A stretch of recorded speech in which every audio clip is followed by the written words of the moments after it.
नमस्कार, बहुत स्वागत है आपका। आप देख रहे हैं द न्यूज, आपके साथ मैं सृष्टि मिश्रा। तो क्राइम ब्रांच के सामने केजरीवाल जी नहीं आए, बड़ी खबर इस वक्त की। देखिए, एसीपी अरोड़ा के द्वारा केजरीवाल के लिए यह नोटिस जारी कराया गया।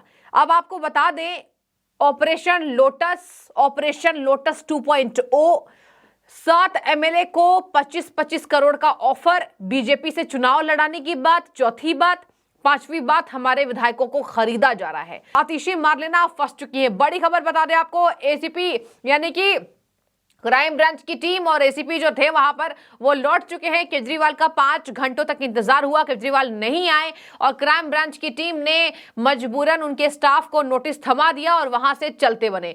आज ये गहमा गहमी का माहौल देखने को मिला, राजनीति का पटाक्षेप केजरीवाल के आवास पर हुआ। सीएम आवास पर यह सियासी घटनाक्रम हुआ है और सुबह से क्राइम ब्रांच की टीम इंतजार कर रही थी, लेकिन केजरीवाल जी बाहर नहीं आए। और बता दें आपको, आतिशी मारलेना चंडीगढ़ गई हुई है। वही आतिशी मारलेना जिन्होंने 4 दिन पहले प्रेस कॉन्फ्रेंस करके बीजेपी पर मनगढ़ंत आरोप लगाया था कि बीजेपी हमारे ऑपरेशन लोटस के द्वारा दिल्ली में विधायकों को खरीदने का कोशिश कर रही है और 25-25 करोड़ का बीजेपी ने ऑफर दिया है। बीजेपी ने यह तक ऑफर दे दिया कि चुनाव लड़ाने की बात हम आपके लिए कह देंगे। दर्शकों देखिए, ये भारी पड़ा, ये लेने के देने पड़े। केजरीवाल हर तरफ से फंसते जा रहे हैं। अभी ईडी की तलवार लटकी नहीं थी कि एक और तलवार लटकवा ली, और ये है क्राइम ब्रांच की टीम के द्वारा। बता दें आपको, दिल्ली के कमिश्नर को इसकी शिकायत की थी कि केजरीवाल ने हम पर मनगढ़ंत और झूठा आरोप लगाया है कि हमने उनके विधायकों को 25-25 करोड़ का ऑफर दिया है। दर्शकों, 2 सवाल तैयार किए गए हैं। कौन है वो 7 एमएलए जिन्होंने ये कहा आपसे कि हमें ऑफर दिया गया है? पहला सवाल। दूसरा सवाल, क्या सबूत है आपके पास कि बीजेपी ने 25-25 करोड़ का ऑफर आपके विधायकों को दिया है? आपको बता दूं, पहले तो ईडी की तलवार लटक रही है। केजरीवाल 5वें समन में भी नहीं गए और 5वें समन में भी देखिए जारी हो चुका है समन। अब देखने वाली बात होगी कब जाते हैं, क्या होगा इनके साथ। ये क्या हेमंत सोरेन का कंपटीशन कर रहे हैं? हेमंत सोरेन को 10वां समन जारी हुआ था, उसके बाद जब नहीं आए भैया तो गिरफ्तार कर लिए गए, धर दबोचे गए हैं।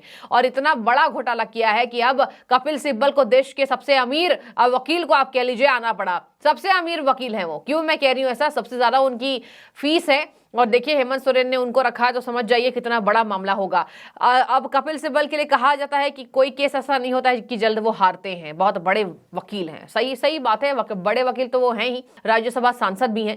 अब केजरीवाल को कहा जा रहा है कि हेमंत सोरेन का देखा देखी कर रहे हैं, 10वें समन पर भी नहीं जाएंगे लगता है। लेकिन देखिए, कभी भी गिरफ्तार हो सकते हैं। आरोप बढ़ते जा रहे हैं, दिन बढ़ता जा रहा है, केजरीवाल नहीं आ रहे हैं। हेमंत सोरेन ने जैसे आए वो मुस्कुराते हुए, उसके बाद ईडी की टीम गई थी और उन्हें गिरफ्तार कर लिया गया था रात में।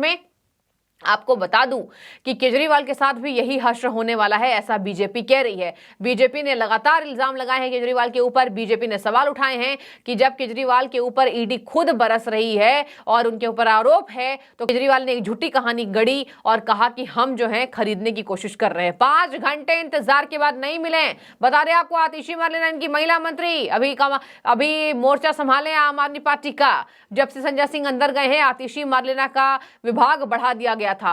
आपको पता होगा, आतिशी मारलेना ने भी यहां पर प्रेस कॉन्फ्रेंस किया था और कहा था कि बीजेपी ऑपरेशन लोटस 2.0 के द्वारा विधायकों को खरीद रही है और ये मध्य प्रदेश, राजस्थान, हर जगह हो रहा है। बीजेपी हमारे विधायकों को डरा रही है, धमका रही है। बीजेपी ने तानाशाही कर दी है, पराकाष्ठा पार कर दिया है। मोदी सरकार शर्मनाक है। संदीप पाठक और इनके सारे एमएलए, सौरभ भारद्वाज ने कहा है कि बीजेपी का शर्मनाक चेहरा सामने आ गया है। अब देखिए, क्राइम ब्रांच की टीम भेज दी गई है एसीपी के नेतृत्व में। बता दें आपको, किसी भी पार्टी पर इल्जाम लगाने से पहले आपके पास साक्ष्य होने चाहिए, आपके पास एविडेंस होने चाहिए कि आपकी किन एमएलए को खरीदने की कोशिश की गई है। ऐसा नहीं है कि आप हवा में इल्जाम लगा सकते हैं। तो अब लेने के दिन पड़ गए हैं। आपको मैं दूसरी बात बता दूं, पहली बात तो ईडी की तलवार लटक रही है, दूसरी क्राइम ब्रांच की टीम वापस लौटी है और उस नोटिस का जवाब केजरीवाल को 3 दिनों के भीतर देना होगा। 3 दिन में बताएं वो कौन 7 एमएलए जिनको करोड़ों में खरीदने की कोशिश बीजेपी ने की। ये तीखा सवाल केजरीवाल के ऊपर। बहुत बुरे फंसे हैं दर्शकों। और देखिए, यहां पर केजरीवाल ने कहा था कि हमारे मजबूत विधायक हैं।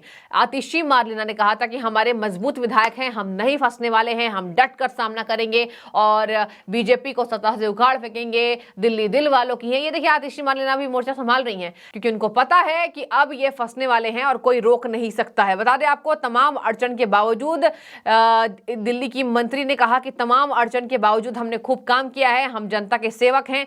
यही वो जनता के सेवक है जिन्होंने शराब घोटाला किया, यही वो जनता के सेवक है जिन्होंने पंजाब के ऊपर कर्ज लाद दिया अपने चार्टर्ड प्लेन से घूमने के वजह से, यही वो जनता के सेवक है जिन्होंने पंजाब के ऊपर 12,000 करोड़ से भी ज्यादा के कर्ज यहां पर इनके ऊपर जिम्मेदारी दे दी गई है। भगवंत मान अब इसको संभालेंगे।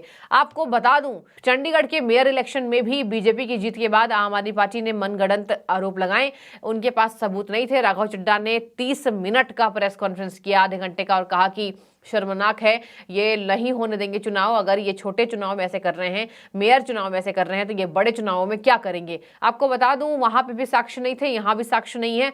बीजेपी अगर अभी लीडिंग पार्टी है तो इसका मतलब ये नहीं है कि आप कुछ भी इल्जाम लगा दीजिए। देखिए, बीजेपी की अलग रणनीति है। हालांकि बार बार बीजेपी पर ईडी और सीबीआई को मोहरा बनाकर कार्रवाई कराने की बात की जा रही है कि ईडी और सीबीआई के बलबूते विपक्ष को खत्म करने की कोशिश बीजेपी कर रही है। लेकिन बता दें आपको, नापाक इरादों में कौन फेल हो रहा है, इसमें हम सबको ये नजर आ रहा है, जनता ये देख रही है। केजरीवाल आखिर क्यों समन में पेश नहीं हो रहे हैं? केजरीवाल के पास जितने सवाल के फहरिस्त तैयार किए गए हैं, आखिर वो क्यों ईडी के पास नहीं जा रहे हैं? अगर वो सच्चे हैं तो ईडी के पास वो जाएं और बताएं कि उन्होंने शराब घोटाला नहीं किया है। अब देखिए, 3 दिनों के भीतर इनको जवाबदेही तय करनी है। आज ईडी गई, सॉरी, आज क्राइम ब्रांच गई, क्राइम ब्रांच की टीम एसीपी के नेतृत्व में वहां गई और उसके बाद वापस लौट गई है, जहां पर बीजेपी पर विधायकों की खरीद फरोख्त के आरोप के बाद उनके ऊपर नोटिस दिया जाना था।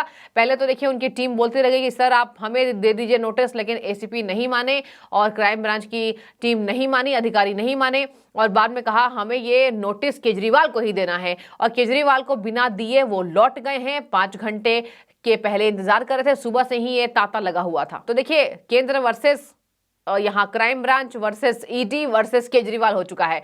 केंद्र सरकार पर सभी ठिकरे फोड़े जा रहे हैं और कहा जा रहा है कि अपने विधायकों को भ्रष्टाचार में क्यों लिप्त नहीं करा रही है केंद्र। जो विधायक पहले से जो है वो बीजेपी की वॉशिंग मशीन में जाकर धुल जाते हैं, ऐसा देखिए आरोप लगातार विपक्ष लगा रहा है। लेकिन यहाँ देखने वाली बात यह हो जाती है कि मोदी सरकार ने कहा था ना खाऊंगा ना खाने दूंगा, तो मोदी सरकार ये स्ट्रिक्ट एक्शन लेती नजर आ रही है। अभी एक जनसभा में आपको मैं याद दिला दूं, प्रधानमंत्री नरेंद्र मोदी ने कहा था कि मेरे पास कोई नेता आया था और कहा था मुझे अपनी टीम में शामिल कर दीजिए। मैंने बोला अब नहीं करूंगा, अब आपके दिन गए। भ्रष्टाचार में अगर आप शामिल हैं तो आपको कोई भी सरकारी एजेंसी नहीं छोड़ेगी। और भ्रष्टाचार के खिलाफ ये बड़ी कार्रवाई हम देख रहे हैं लगातार। हेमंत सोरेन हो जाए, राजस्थान के कई मंत्री हो जाए, इसके साथ पश्चिम बंगाल में ईडी की कार्रवाई, ममता के अपनों पर ईडी का चाबुक चला। और हेमंत सोरेन तो मतलब भैया हद पार कर दी है। झारखंड इतना अच्छा राज्य था, खनिज संपदा वाला राज्य, लेकिन देखिए लगातार ईडी की कार्रवाई, क्राइम ब्रांच की टीम भी पहुंच गई। अब केजरीवाल राजधानी दिल्ली में जो कहते हैं मेरी जनता, मेरी दिल्ली, मेरे लोग, अब उनके सामने घिर चुके हैं। देखने वाली बात इसमें ये हो जाएगी, नोटिस जारी होने के बाद 3 दिनों में क्या जवाबदेही तय करते हैं, वरना गाज गिरेगी। कल आतिशी के घर पर भी क्राइम ब्रांच की टीम पहुंचने वाली है, यानी रविवार के दिन।